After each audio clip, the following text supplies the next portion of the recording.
Mind your P's and Q's, gentlemen. We are live. We're live. Yeah. A little bit of a. How about a little bit of a spoiler for everybody who's tuning in right now? Draft Dudes for tomorrow, in the process of being uploaded. I was expecting a little bit more substance to the spoiler than just, "Hey, I'm uploading tomorrow's show." I just figured I'd let people know it's coming soon. I'm gonna send it live here. I think by the time the show's over, although I don't know if I'll schedule. Oh, so you're gonna post Friday's episode of Draft Dudes immediately after the stream? No, not immediately. I will schedule it to go live at midnight on the East Coast. My guy had us thinking that he was giving us unless like an extra. Unless the chat wants it early. If the chat wants it early, we can make it happen. You know what I want? Sean, what difference does it make? Hold on. The structure of tonight's live stream is. Do you? It's quality time with the Draft Dudes. Have you guys seen our title? friends at Mighty Swell? Have you guys seen the title for today's live stream? Oh, did you do it? I kind of did it. Yeah, it's Draft Dudes NFL free age something, and then it cuts off. It's NFL Draft Free Agency Extravaganza. You're stupid, right? It's supposed to be fan extravaganza. Oh, that's what we want. I think I could edit it. Yeah. Can you? No, don't do it. I mean, how risky do we want to be here on a Thursday? No, I don't want to risk it. The more corny it can be, the better. Yeah, but see, listen, that's a win for me. Sam thinking that I did something that was good, then that's a win for me. It's a win for the brand. All right, let me smash retweet on this while we're getting ready to fire off. Get a chance to look at this Will Fuller jersey swap on the Draft Network's Twitter handle again. That's nice. It is nice. I agree. Are you going to enjoy watching the 16 games that he's going to play for you next year? Fun fact, he's already going to miss at least one game because he's got one game left on his 6-game suspension from last year. Got him, Joe. Got him. You got him. I got him. What do you mean you got him? He is going to play in 16 games next year, Kyle, because there's 17 games on the schedule next year. Got him. F in the chat for Kyle. Has that been confirmed yet, though? Yes, Albert Breer actually confirmed it earlier today that Roger Goodell said something on his media with the media. He did a virtual meeting with the media, and he said it. Let's go. Joe thinks something's funny here. Yeah, Joe just wants us to start.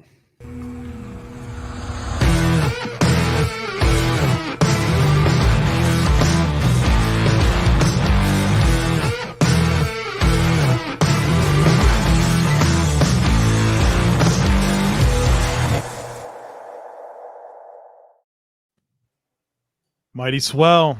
What's the Mighty Swell night for a stream? Then this guy. Oh, Jamie, what's up? Welcome to the live stream. We are here to talk about free agency, would you rathers, takes on takes, whatever you have. We are here to engage and interact. Your show. Fill up the comments. Let's talk ball and have fun. What did Jamie say? I was talking, so I couldn't read. Sorry, he said that he's not going to play 16 games this year because he's Will Fuller, and I think that's a fair counterpoint. Anytime you get these speed guys, you're going to tweak a hammy and miss a game. It's just the way it is. It's just the way it is. So the most he's played is 14. So 14, 10, 7, 11, 11. I'll take 12 from him. I'll take 12. Over, under? What are we putting it at? 11.5. I'm taking the over. I'd take the over, too. I would take the over as well. It's going to be nice and warm down there in South Florida. So let's start here, because this is the news that is very recent to the live stream. It isn't in the podcast. It did make the podcast for tomorrow. We talked about it at the end. But Kyle Fuller being released is not at all surprising. No, I don't think so. Not with Chicago's kind of awkward transition and cap and how much he was due. Obviously, he's a very talented player, but this league calendar year is going to prompt some difficult decisions. And Kyle Fuller, he's been a name that's been referenced for a couple weeks now from what I've seen. So I'm not surprised at all that Kyle Fuller is now an unrestricted free agent and a casualty here of this reduced cap in 2021. How quickly will he be a Denver Bronco?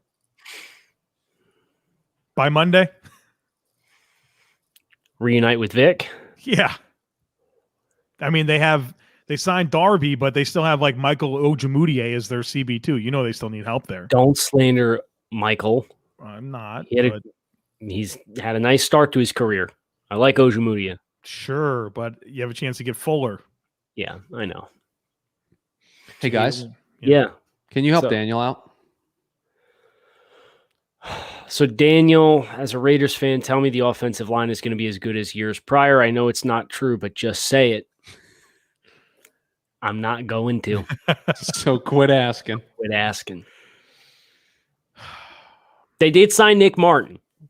So they got Nick Martin at center. Richie Incognito's back at left guard. You've got Colton Miller still at left tackle. Joe, does that help? Well, it does. And I have a mock draft that's coming out tonight at midnight. Oh, great. And I mocked the Raiders an offensive lineman. A right tackle. You probably mocked him Tevin Jenkins. Nailed it.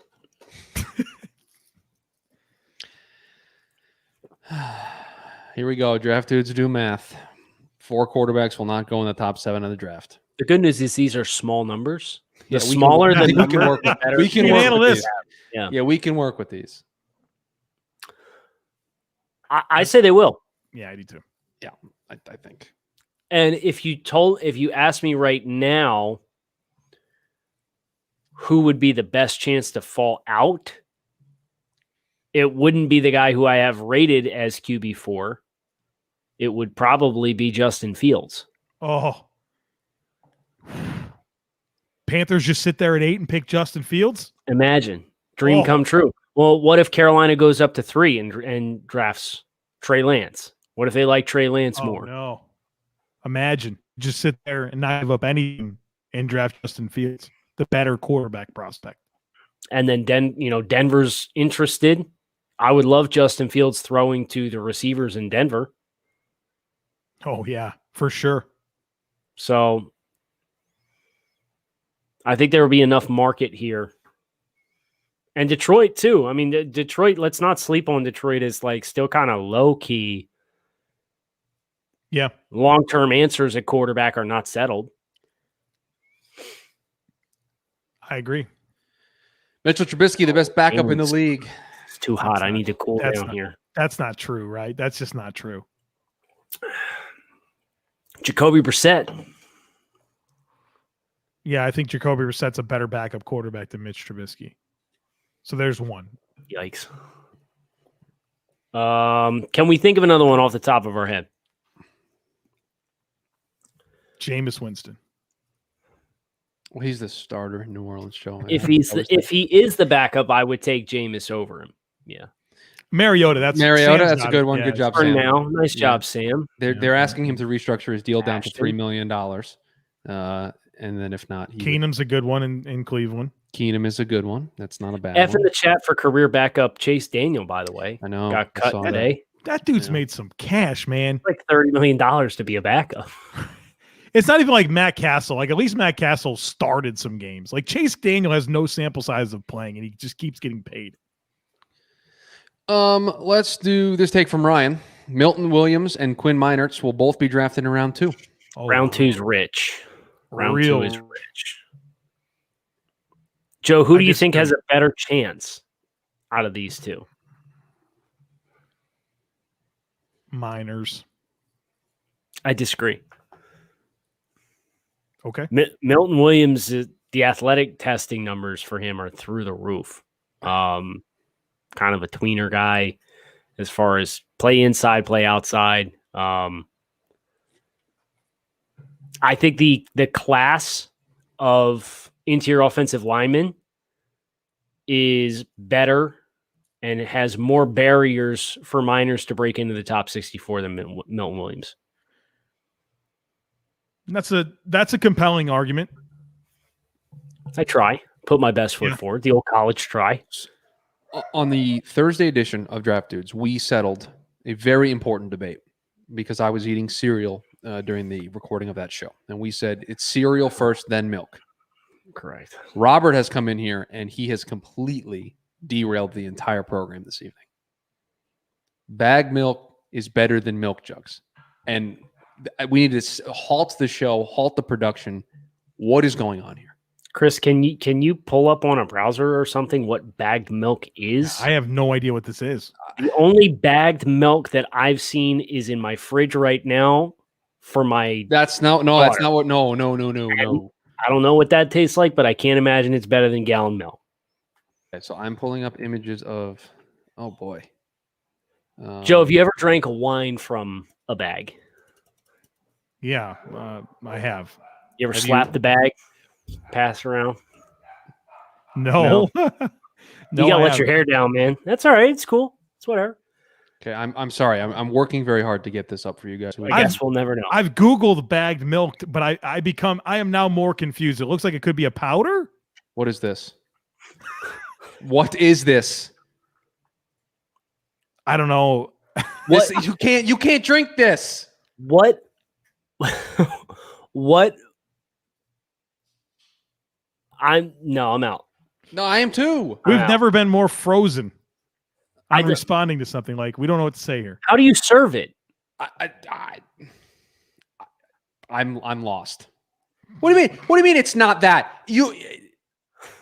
That's what it is. That's what the internet tells me. Maybe that's the industrial version for restaurants and stuff. Maybe that's not like the domestic at-home version of bagged milk. It appears to be Canadian. That's I been the found- number one consensus in the comments is that it's a Canadian thing. Yeah, I see that in foodnetwork.com. And Why do Canadians drink bagged milk? You cut the corner. And then how do you preserve the rest? I'm going to move on before we go. I guess we got to go here.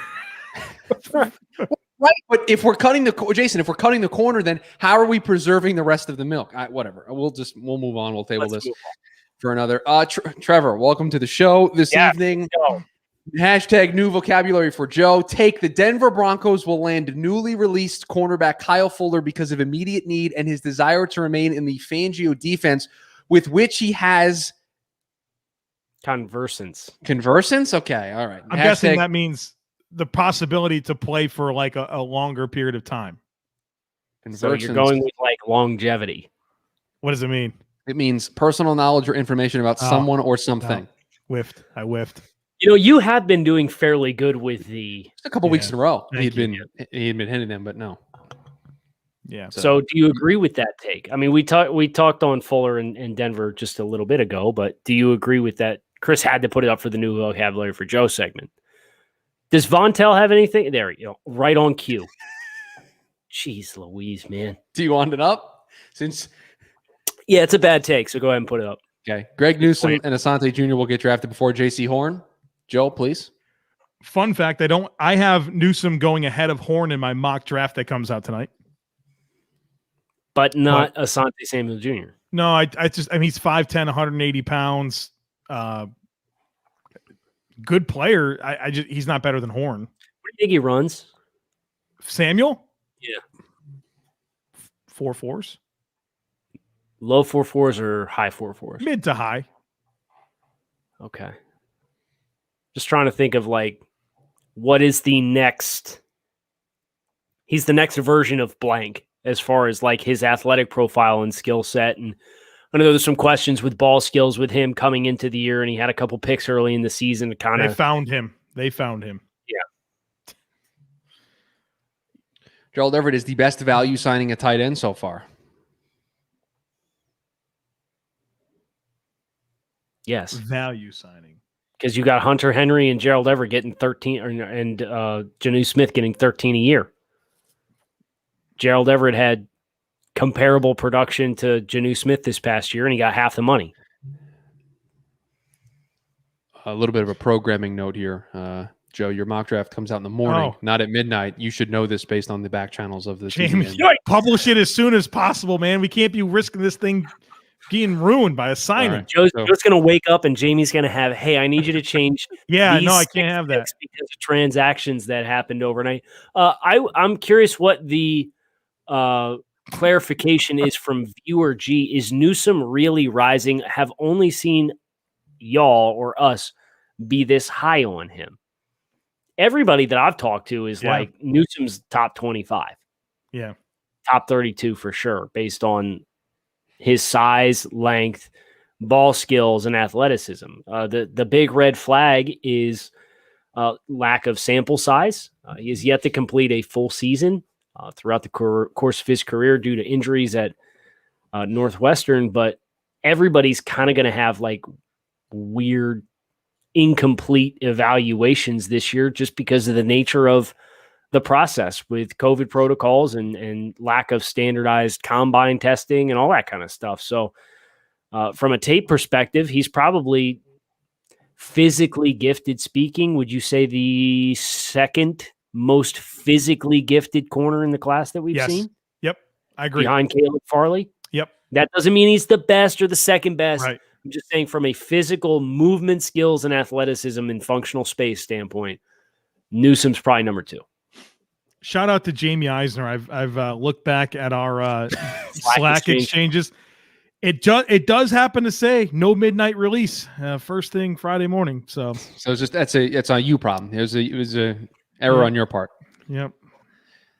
Sebastian, take the Cardinals should mess around and draft ETN in round 1. That offense will be unstoppable. Joe, can you get it for me? Because I want it. I need it for myself on this one. You want?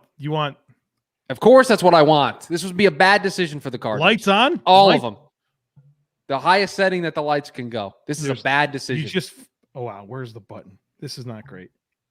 This is great. How long have you owned the hat? And my goodness. I made the mistake. I peeled off the sticker that says push here. All right. So I got to find it. Idiot. Yeah. Okay. That's what I'm looking for. Because just leave it there. Yeah. Just like that. This is a very bad decision, right? This would be a very bad decision by the Cardinals to take a running back with 16. What did you eat, man? What did I eat? Yeah. What's in that thing that's glowing like that? What did you eat? I don't have a great answer. I'm innocent. Vontel, I'm telling you, Vontel has yelled at me for months for giving Arizona running backs in the first round. I had nothing to do with this take. Kevin, did it live up to expectations? Okay. Did it live up to expectations? That's what I want to know. I would expect that it did. I'm sure it did. I expect that it did. Okay, this one from Charles. 4 linebackers going round 1. This is fun. Let's do this math. I can do this on one hand, so we're going to be in great shape. Parsons. Yes. JOK. Are we counting him as a linebacker? Yes. Okay, then 2. Do you think there's any for sure after that? No, I don't. Neither do I. I'm taking the under. Bad take. Because the ceiling for Parsons is maybe Detroit. Maybe Detroit. Yeah. Like that's maybe the ceiling for him. Mm-hmm. The floor is the Raiders, Dolphins stretch there, Washington football team, like you mentioned earlier in the week. So he's probably not getting out of the top 20, right?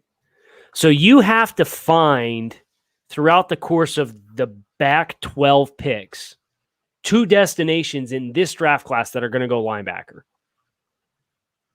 I can't find it. So I'm out on that take. Yeah, I've only got 2 going in my mock, and JOK is like one of the last 5 picks. So, yeah, I don't think we get to 4. Sean's take, Ryan Fitzpatrick will have the best season of his career as he leads Washington to an NFC title. Endorse. I endorse this. NFC East title, Chris. Let's not get ahead of ourselves. You said an NFC title. Oh, sorry, an NFC East title. Oh, I only endorse that part. Would that not be amazing, though? Oh, it would be incredible. The whole journeyman career that he had excited. This whole time. He finally makes the playoffs in his last year as a starter, and he wins a conference championship. I'm here for it, but it's not going to happen, if we're being honest. Yeah, Tampa's too much of a problem for that. I mean, he's good. They're going to win the division. Yes. That was what that take was about. Washington's going to win the NFC East. Yeah, they're going to be very, very good. Fun. They're going to be fun. Fun, good. I think all those words apply here, right? Take the Seahawks have had the worst free agency by far. Gabe Jackson. They acquired Gabe Jackson. Yeah, I mean, that was acquired via trade, but it still counts, right?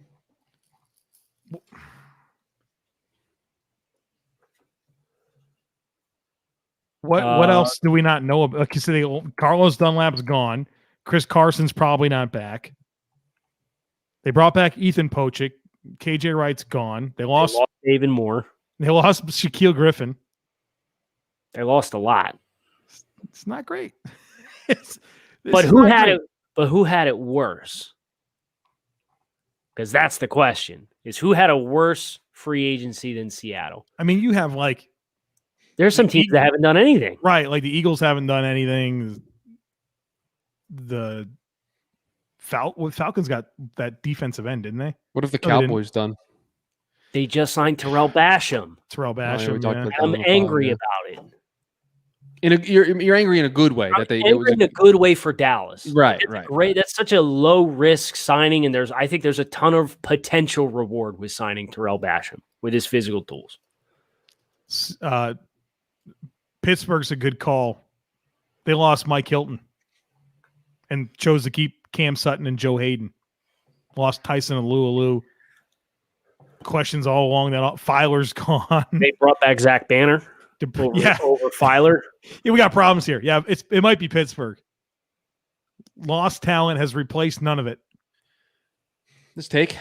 Burns and Hassan Reddick duo will lead the NFL in sacks.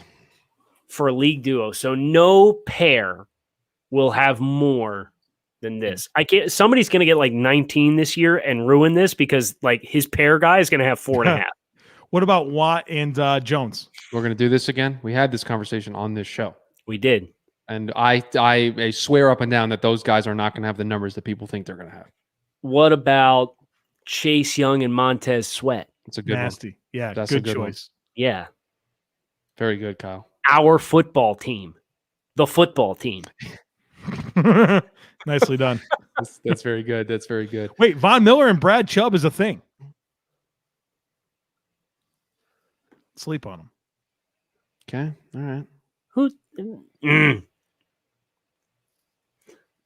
Belichick should retire if the Patriots don't make the playoffs next year. I agree. I kind of would love to just see him continue to like spin the tires and try to like get back to the postseason, but win like 7-8 games a year. That'd be a great way for me to see Belichick go out. I would be more than content to see him ride off into the sunset. Yeah, but what if they embrace like a responsible rebuild and get it right? Even if you get it right, it's impossible to follow that legacy. There'll be a disappointment. If the expectations is to replicate the 20 years that they had under Belichick, then yeah. But that's the standard. Perfect. That's the only thing they know. That's the standard. Great. And I think this is the reason why he won't retire at the end of the season. Yeah, Kyle gets credit for that. Then you better be ready to go another 4 years. Okay. And then also James has the perfect answer for the sack number. It's just going to be Aaron Donald and himself. he will have enough. They're paying Leonard Floyd like he's capable of getting 15 sacks. What, 16 a year, 18 a mil? Take the 49ers trade up to 4 and take Justin Fields. So you got to get a deal done with Atlanta. Who is, after what they did with Matt Ryan's contract, they are answering phone calls, open for business at number 4. I have him trading back in the mock tomorrow. Spoiler alert, dude. I think the reason why I like this spot more for San Francisco because when you're picking at 12, if you were to try to get in front of Carolina, that's going to be a losing battle for you. So you have to assume San Francisco is going to go after Carolina. And we have to assume with everything that we've heard reported about Carolina's aggressiveness that Carolina is going to move too.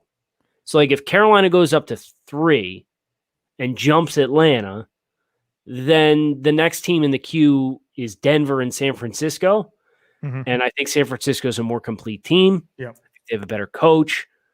They seem to be more ready and willing to make a big splash. I know Denver was involved in the Matt Stafford trade, and I think they offered their one and Drew Lock, but I think San Francisco could get that done, but they would not be able to outbid Carolina.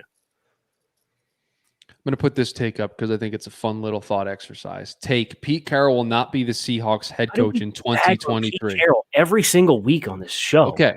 Every single week. But this is where I'm going to come to the defense of Pete Carroll, because I think the first question you have to ask yourself when evaluating this take is Russell Wilson a member of the Seahawks in 2023? Yes. They'll figure it out. Because I think if the answer is no, then you cannot move on for Pete Carroll unless Pete decides to move on. Yeah, you can't let the coach win that battle and then a year later say, no, we're done. Turns 70 years old in September. You know what I mean? Like, he's going to be 73 when this becomes a thing. Like, he could just retire. Like, we assuming he's going to coach for that much longer? I don't know. This one from Nick. Mitchell That's Trubisky weird. is the third best quarterback in the AFC East. Let's do this. This is fun. Josh Allen. Josh Allen is one. This is dumb. Where do we want to go from here, gentlemen? Who's two? We'll wait. Brissett? Is it Brissett? Brissett's We the will leave. accomplished quarterback I think I would take Trubisky. over Jacoby Brissett. It's close. You are insane. Yeah, I don't know if I agree with that either. 2 to 3, you're out. You're outbidded there. Is it not close? It's a conversation. It's a conversation worth having, and I think that Jacoby Brissett has been in much more favorable situations potentially to show what he can do. But if you're telling me right now, if I needed to have a quarterback to start a game for me and I had to win it to like live, I'm probably going to pick Brissett over Trubisky. Charles says Tua at 2. Tua sample size, his physical talent and accuracy and footwork and all that would be 2 just based off like physical tools. But if I'm looking at the whole resume, I think I need a bigger sample size with Tua before I could confidently. Like Jacoby Brissett's been a starter for a year and a half's worth of games, and he's a serviceable starter. We should probably talk about Cam as 3, right? I know he had a bad year, but that supporting cast was just abysmal. Yeah, but and I know they like good. It didn't. I'm not going to fight that, but if we're going to care about like sample size, then he's got the best resume of anybody in the damn division. Yeah, I just don't know how much. I just don't know how much I can rely on that resume anymore, right? Because he's just a different player. Yeah, I hear you. This one from Sam. AJ Green and Patrick Peterson are 2 big name signings that won't make much of a difference in 2021. I think Patrick Peterson will be a starter. Fine. Yeah. I have low expectations for Green, though. I mean, how could you not? He was a non-factor in Cincinnati this past year. Right. I am scrolling through here to find another take here for you guys. Sorry, I was not ready. Thought maybe we would discuss AJ Green and Patrick Peterson just a little bit more than that, but that's okay. Let me keep scrolling here. Okay, this one's good. The Steelers will finish in 4th place in the AFC North with big, in quotes, over the hill, end quotes, Ben. I do feel like Pittsburgh not being honest with where they're at as a team, right? And what Ben has left in the tank and their salary cap situation, the players that are leaving the roster, like they are very much beyond their window, but don't want to admit it. And that's concerning to me. I think Cleveland is firmly ahead of them. Baltimore is firmly ahead of them. The Bengals could be, but I think they have to have a lot to prove. So I don't think it's that spicy, but I don't know that I'm ready to say Cincinnati's better than Pittsburgh. I say they're 3. Yes. Cincinnati looks okay on defense. We got to figure out the rest of the offensive line. Joe Burrow's got to be healthy. Coaching's a big divide between the two. Yeah. Who's in here? I've seen legacy signing for Detroit like 5 times in the comments. Have you seen this one, Chris? I don't know. This one? Yes. I saw what they did. They signed Rashad Perriman, whose father played for the Lions. Didn't he have like 100? Didn't he have like 100 catches one season? Rashad Perriman? No, his dad. I think his dad's name was Brett. Yes, I would have to check Brett Perriman's statistics, but that was the signing that was made today. See, Charles, they low key back in like the 90s when they had like Herman Moore and Barry. They had some dudes. Yo, Brett Perriman had 108 catches for 1,488 yards in 1995. Back-to-back 1,000-yard seasons, 95-96. I'm going to ask. Career. All right, I have a couple more I want to throw your guys' direction. Great, okay, let's do it. This one's good. Take Arkansas will win the NCAA March Madness tournament. Are you guys filling out a bracket this year? No. Is Corliss Williamson walking through those doors? Okay.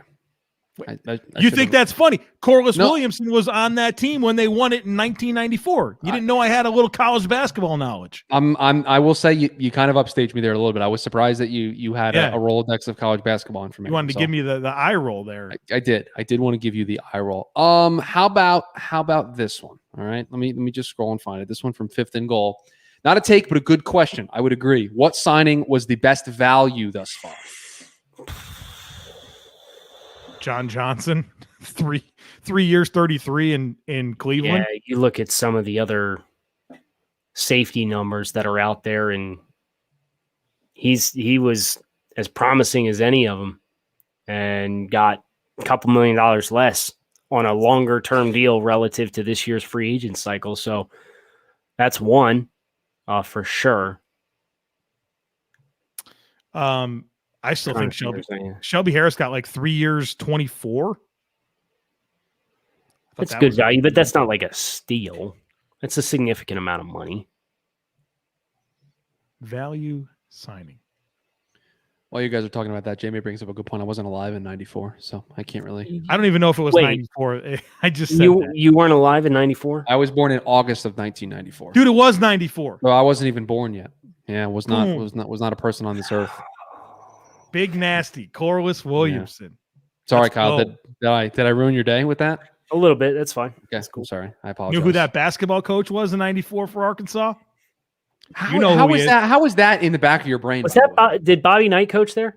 No, he might have. He wasn't the coach that won the national championship in 94. No idea. Nolan Richardson.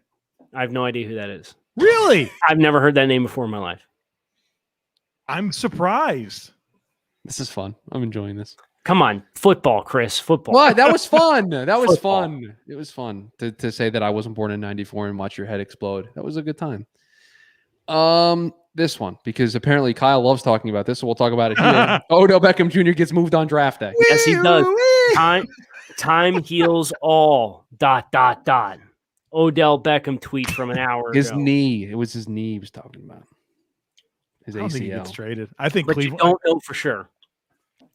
Baker Mayfield is a significantly worse quarterback when he has to throw to Odell Beckham. Is this the Christian McCaffrey thing or the Kelvin Benjamin thing? To a lesser degree? Yes. They get so tunnel visioned into, and he gets so tunnel visioned into getting him targets. The best thing that happened to the 2015 Carolina Panthers was Kelvin Benjamin tearing his ACL. Jeez. This is a good take. Jeez. This is a very good take. It was before I was born. Don't know. Sorry. Kyle, thing. That's exactly what Odell wants you to think. Don't stop. Why are you going down this? Yes. He tweeted Act 2. Right, but it was about his Daniel. It was about his injury. It was about his injury. Take away his phone then. If he's not going to stir the pot, I don't want to read it. What? What are you talking about? Give us one more. So you're going to have to give me a second because my mouse died. I have to plug it in. So hold on. Oh, yikes. I could do it. Yeah, put one up if you want. Because I can't. My mouse died, so I have to. Kyle, send us your best take right now. You've got 30 seconds. I'm putting the best one up on the board. No, if I get back in time, I'm going to put one up. So, Kyle, if you were an NFL player, what would your social media presence be? Like you were like a Pro Bowl caliber NFL player. Would you be like quiet on social media, or would you be like teasing? I would want to stay off it because fans of every team are psychotic, and we love you guys for it. And we are psychotic in our own way as fans of respective teams. I wouldn't want to read that nonsense. So you would separate yourself from just keep the distance. Correct. See, if Joe was running, if Joe was picking the comments, Kyle, this one would have been. We would have discussed this at length here. Like this one would have been thrown out, and we would have talked. Shuby, I don't understand the attack right now. I mean, last week on the show, what happened? I forgot about it. Or Monday on the show? I didn't forget. When I kicked you out for reporting something, you're like, oh, this guy signed. Oh, yeah, no, he didn't. Okay, now I remember. Yeah, that's true. We would have put that up and we would have been discussing it. All right. Do we have one, Kyle? Do you have one, or do you want me to pick one? I will hand off the baton to you.